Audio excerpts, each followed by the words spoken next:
There's something in the water in the Osun River, one of the major rivers in southwest Nigeria. To some of the locals and millions of people around the world who worship the Osun River goddess, it is her healing powers. But others associate the river with toxic chemicals from illegal gold mining, a trade valued at $9 billion annually, according to the Nigerian Senate. This practice introduces industrial waste, agricultural runoff, and domestic sewage along the riverbank. But what exactly is the truth?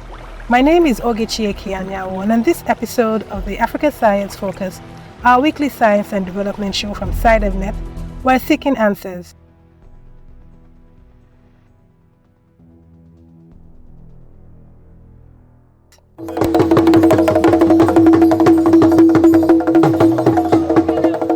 Every year in August, there's a convergence of thousands of people at the Osun River bank. Worshippers, tourists, and devotees in and outside of Nigeria meet at the Osun Osogbo Festival, which is beside the sacred grove of the Osun River. Our reporter, Babatunde Okunola, gives a description of the scene. Walking through a vast crowd, a bit noisy right here, and we're almost close to the heart of the ceremony. We're making it down to the riverside, where the ceremonial rites have been taking place for quite a while right now. Women clothed in white, young men. Just went past a young man who's been slain in the spirit and making certain moves. Even has it's been said that he's been filled with the spirit, the water spirit here.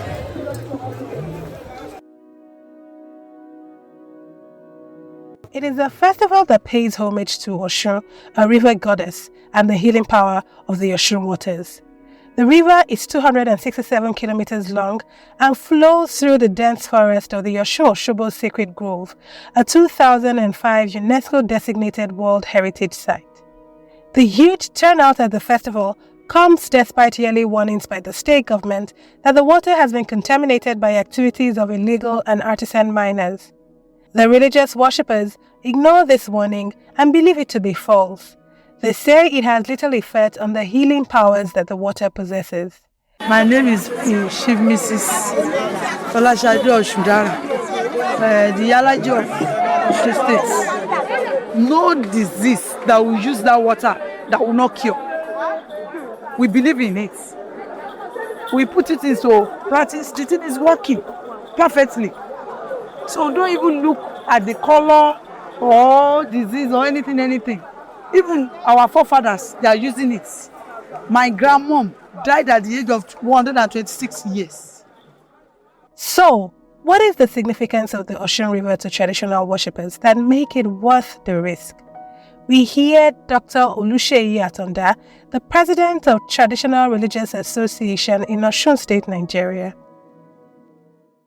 The Osun River, to generality of traditional worshippers, remains one of our alter ego. Every religion has an alter ego, a material significance, a physical significance attributable to the religion. So for us, the Osun River serves as the temple for the deity called Oshun.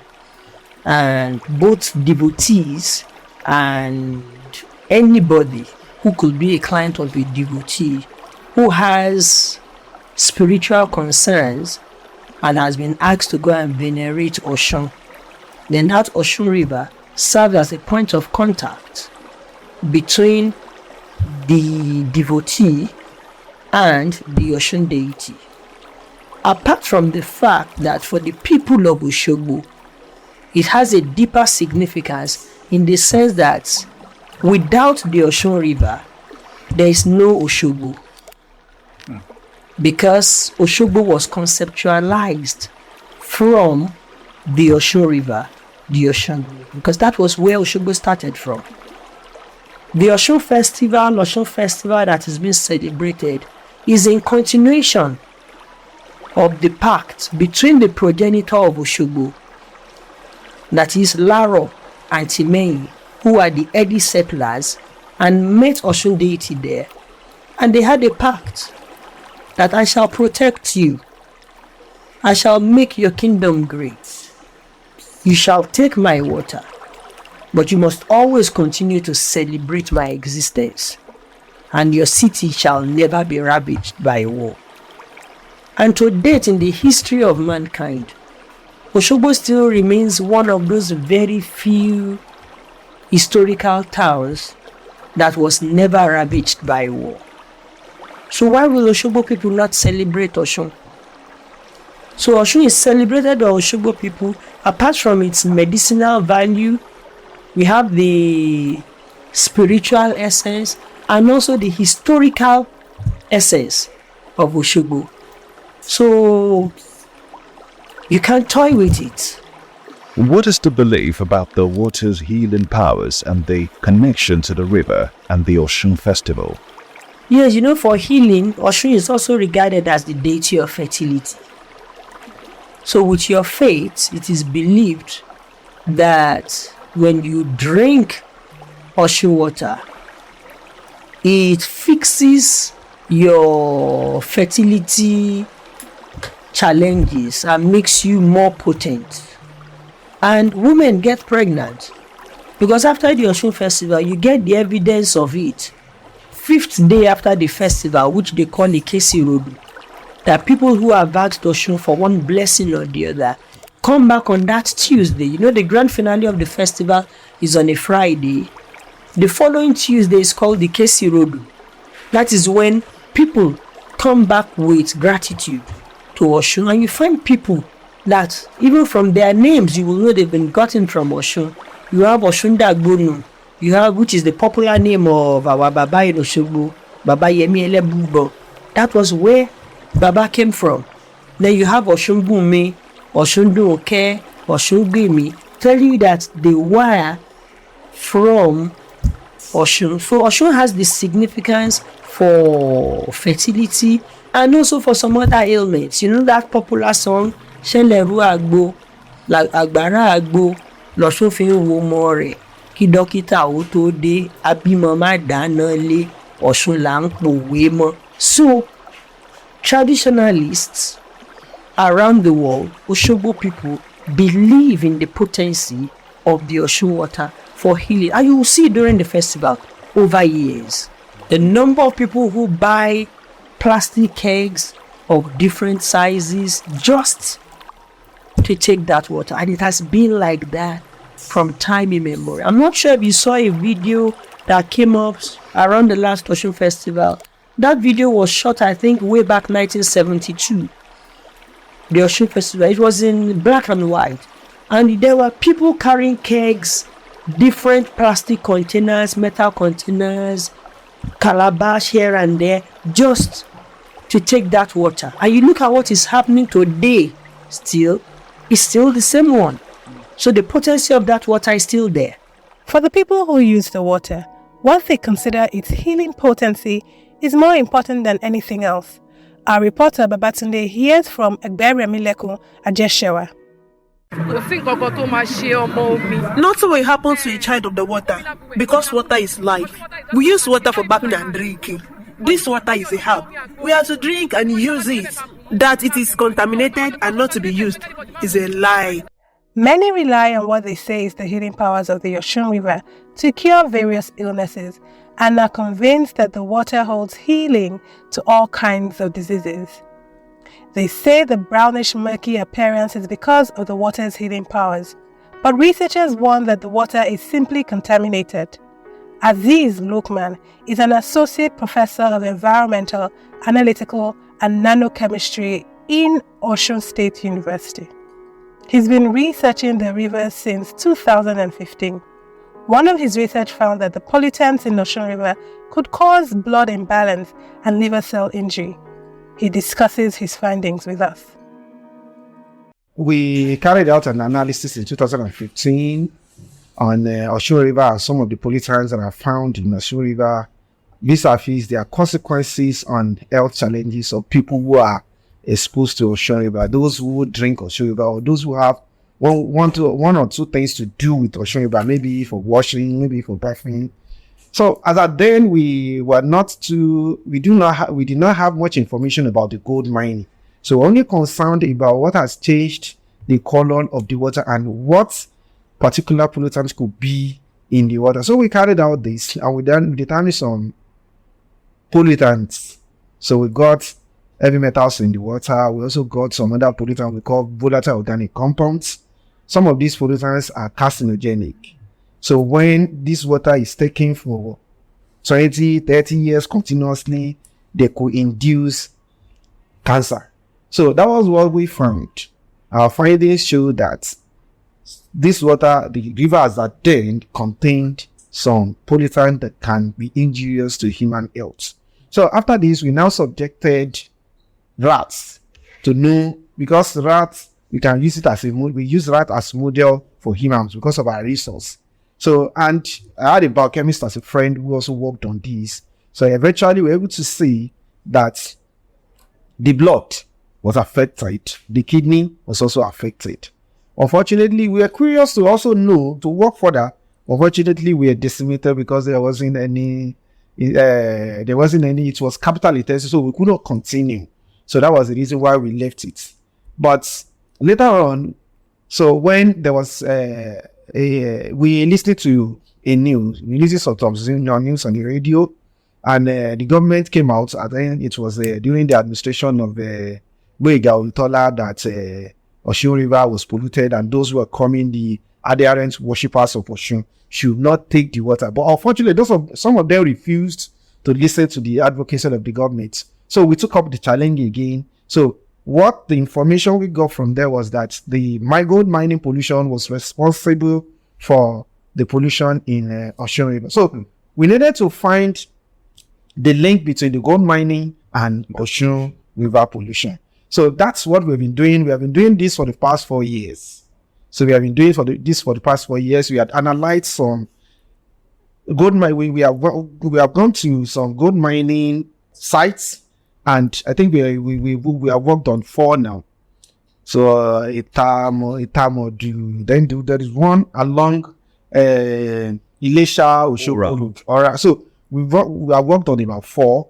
So we are still not being able to link the pollution of Osun River with gold mining. Although, because the activities of the gold mining have been for long, so this could also be one of the factors responsible for the Osun River. But looking at Osun River, one got to know that this pollution may or may not be connected to gold mining. But because gold mining definitely come up, because the way they wash, the way when they are mining, some other chemicals they use, when they wash the gold, everything will be washed to the nearby river. And the nearby river has a tributary joint to Osun River. So eventually, this will also have its influence on some of the activities that happen in Osun River. What were some of the metals that you found in the water, and were they visible to the eyes from your study? We cannot see them in water. We can only use analytical methods to determine their concentrations, because they are not visible to the naked eye. Although if we had some other chemicals, we can visibly see them. But as they are now, we need to use analytical tools to determine their concentrations, to know even if at that concentration they can be detrimental to human health. But the cyanide, the mercury, and Which are very with lead, these cannot be taken away from gold mining, because they use sort of these chemicals, sort of these metals, to wash off the impurities from gold before the gold can be called gold. They need the chemical, the sorts of these metals, to wash off the impurities. So when they wash off the impurities, we also need to know the nature of the impurities, so that are washed into the river. So what the government now, these chemicals, even if we don't have gold mining, we can still have some of these chemicals through weathering. Some of them are natural, so we find them in the nature. So we can still have them in water through weathering. But the activities, the reason why people are linking the gold mining is, that's just the major activity in Osun State. If there are industries, these industries can also be contributing to the pollution of the river. Many have tied the pollution and contamination of the river to gold mining activities. Did the findings show any connection to the mining activities? Because you mentioned that there was some coloration back then in 2015 when you first conducted your research. In fact, there is every possibility that the change in the color of the river is connected to mining. As at that time, we didn't have much information about gold mining. So we were not interested in gold mining. We were only interested in what has made the color of the river to change. And at that time, when the color changed, especially during the rainy season, during dry season, you have the water changing back to its normal states. But now, nothing. So if you have much of the pollution in the rainy season, even the dry season, it continues. Like what we are having now, the color of the water hasn't changed. It is still deep color. Just to be clear, what's the difference between contamination and pollution? We can say contamination, that's when a contaminant is present, but not at the concentration that can be detrimental to human health. You would know it is present. Like the sediment now, what has caused the change in the color of the water? Is it present at a concentration that can be injurious to humans? But if at that concentration that is present it's injurious, it can be detrimental, then we call it a pollutant. They can be same source. Like we have this pen now. The pen is in water, but this pen can't cause, it's going to contaminate the water if the ink comes out. But the ink at the concentration that is present, is it injurious? If it is not injurious, you see it is contamination. When it is injurious, you see it is pollution. This appears to be a complex process, but what I hear you say is that there are other contributing factors and not just the gold mining as a single source of the pollution and contamination? Yes, I think, but if I'll be saying it now, I would say the last time we had an interview like this, between that last time and now, 2022, yes, we have had about 4 or 5 results that has shown that mining is contributing about 65% to the pollution. Because the result we got from the mining side, initially the ones we got were not pointing to the pollution, but 2 or 3 months after, so it brought some results to me. So we needed to also verify those results. We verified, we carried out our analysis, and we found out that what the government was actually saying at that time, not now, because the government hasn't come out with any statement yet. What the government was actually saying at that time was right, that the mining activity as being done as that time was contributing significantly to the pollution of the river. So if that can be curtailed, then Osun River can also enjoy some level of purity. But people continue to ignore these warnings and drink water from the river. We speak to Taishe Olokwala, an Oshun priestess worshipper. When we take the water and use it, when a child's body develops a fever or an individual is sick, when we use this water, it will heal him or her. We use the water for healing. So what would restricting access mean to the people who feel a spiritual connection to the river? Dr. Atanda gives us an insight. That's the bad aspect which we usually hate to talk about, because it's bad, it's annoying, it's quite a number of things. Because if you look at it from a spiritual point of view, it's a trample on the fundamental rights of us as traditionalists by government and the gold miners. Because for what they have done, it's to deprive us of our own religious rights, because there's a freedom of religion. It's like you saying there's a church or a mosque and somebody goes to put a heap of sand at the entrance of that church or mosque or on the altar. You're depriving somebody from performing his own religious rights. That is one. 2, the significance of the pollution medically, as medical experts have talked about, can be detrimental and have cancer consequences in the nearest future. So that means government is creating a problem that the whole society will not be able to contain in the nearest future. People say, oh, tell Osun worshippers not to drink the water, not to do this, not to do that. But the question is, what of the groundwater? Yes, we go there, fetch water directly. But what of the restaurants a few kilometers away? What of homes a few kilometers away that draw well water from the groundwater? Has anybody even gone to check the lead content of their own water too?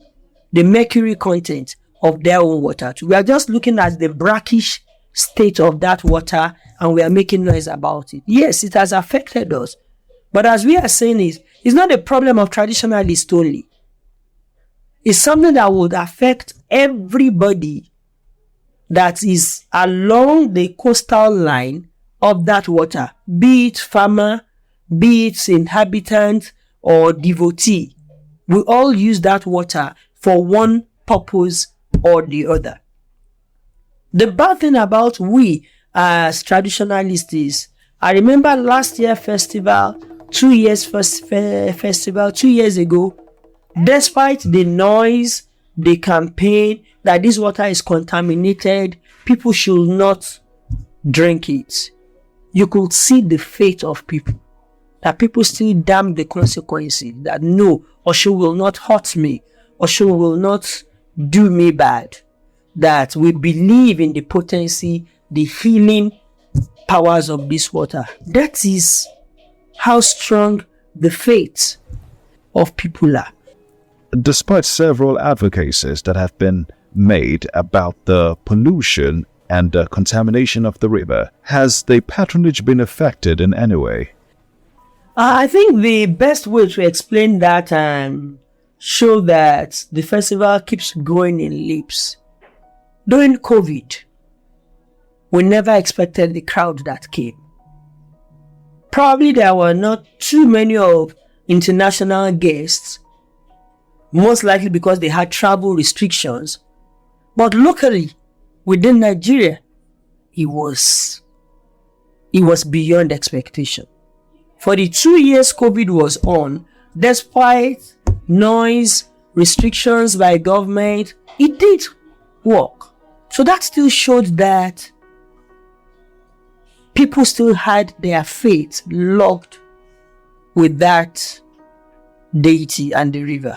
Because there are some spiritual essences. Now that we are now having issues economically, I think more and more people are even going there. So we are even stretching the spiritual faith. That even not only for healing, but even for prosperity. And for wellness. Okay, maybe if I continue with my dedication with Oshun, I will not fall ill. Things will go smooth as I want. And economic reality of no money is not only with the festival. Generally, patronage of hospitals have gone down. I'm also involved. I'm a medical doctor. Even where you say you want to patronize, doctors can't go beyond their capacity. Some time ago, they said the Lagos University Teaching Hospital had closed down a number of wards. I'm aware that the teaching hospital in Osogbo is also short-staffed. Same with Ife, same with Ibadan. So where you are supposed to see 10 patients, and because the number of doctors to see patients have gone down, you won't be able to see more than 3 or 4. The remaining 6, if they cannot wait till the following week, they'll find an alternative source of health, point of care. So whether we like it or not, patronage for traditional healers has gone up. Ensuring the Osun River is clean is vital for the people who rely on it for their drinking and spiritual needs. Dr. Luqmon spoke to us about what can be done to bring the pollution under control. Major activities that we have in Osun State that can pollute or contaminate the river is the gold mining. So the government needs to work on that. Now we can still get it right. It is not late. We can still get it right. And now what do I mean? The government can set up a task force, not revoking the license of the miners. No. Number one is, even if you are going to have artisanal miners, these artisanal miners must be trained, because that is what they afford as their source of income. So if you now revoke the license or you send them away, that's going to contribute another unpalatable source of insecurity to the state. So you train them, let them be there. So whatever chemical they're going to use must always be certified by the government. So the government can do an impact assessment of the gold, the activities of the gold mining. Then we also do an assessment of the river as it is now. So we're going to do it in raining and dry to know what, because we need to source apportion these chemicals. If we are having heavy metals, we can confidently say these heavy metals can be from gold mining, especially when we have mercury, especially when we have cyanide, especially when we have lead. In fact, the recent study I just conducted, I got the results 2 days ago on heavy metals pollution of Osun River. So we also sampled the fish there. We got about 3 or 4 samples of fish, so different species. So we analyzed them. So if these species could be having this concentration, this level of heavy metals in them, so anyone who is exposed to such can also be having this level of because this fish body is very small. So if the fish could accumulate such level of heavy metals, then we are at higher risk. So what does the government need to do about this, especially seeing as this is a complex process? Thank God we have a seasoned professor as the SA to the government, and I know he's an academic by excellence. He's also a researcher. So if he can liaise with the government to do a thorough, comprehensive analysis on Osun River, so we'll know these sources of pollution and how we can prevent the sources of pollution. So once we are able to prevent that, then Osun River, we can then concentrate on remediating the pollutants in Indonesia. Because if that is not blocked, the source of the pollution is not blocked, it means as we are remediating this, the pollutants will also be coming in. So that's going to make nullity of whatever effort the government is putting in. So the government should not be fighting the fire, but they should not be fighting the smoke, but the fire. So the smoke now is the pollution. The fire is the source of the pollution. So the government can arrest both at the same time. Simultaneously, government can do it. Now we have someone who is capable at the essay on mining. So we can interact with the person. So now government should institute a remediation plan. Right. Then for the river, the government should then involve the academics, those who are experienced in this. Not every Tom, Dick and Harry. Those who are experienced, then they're able to bring what they have done so far, and that will be able to bring something good to Osun State and those who also depend on Osun River. Unfortunately, this is what the government or most people have also not realized, that this Osun River is also the source of water for water corporation. So the water corporation wouldn't know if the water corporation is premised on removing all the pollutants, because there are some pollutants that are just coming up now. So if the pollutants are there and we depend on the water from the water corporation at Eje, which the source of water is Osun River, then we are also at risk. So that's it. How long does the remediation effort take? Just like the oil polluted sites in Niger River. You know, there was a time the government propounded like maybe 5-10 years. So it depends on the level of the pollution and depends on the pollutants of concern. We have many tributaries, so we have to, those tributaries must also be purified before we walk on Osun River. At least it's not going to take anything less than 3 years. This is the first of a 2-part investigation into the Osun River's past, present, and future. That's all from us at Science Explained today. If you want to find out more, head to the SciDevNet website. That's www.scidev.net. Today's show was produced by Alice Hurst with editing by Titilope Fadare and Ogechi Ekeanyao. Hosted is by me, Ogechi Ekeanyao. Today's reporter was Babatunde Okunola. Until next time, goodbye.